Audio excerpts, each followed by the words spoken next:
ஒன்பது கோளும் ஒன்றாய் காண அங்கு கற்பகம் என்னும் கடவுளின் மெய்யில்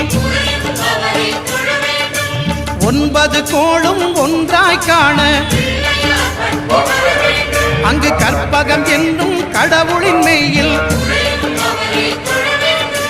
சூரியன் முதலாய் ஒன்பது கிரகமும் பலவித குணங்களை கொண்டிருக்கும் எங்கள் கற்பக தருவில் அவை வரும்போது ஒன்றாய் சேர்ந்து பலனளிக்கும்.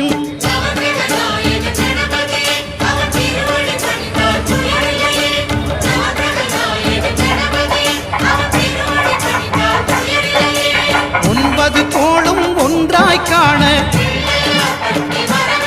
அங்கு கற்பகம் என்னும் கடவுளின் மெய்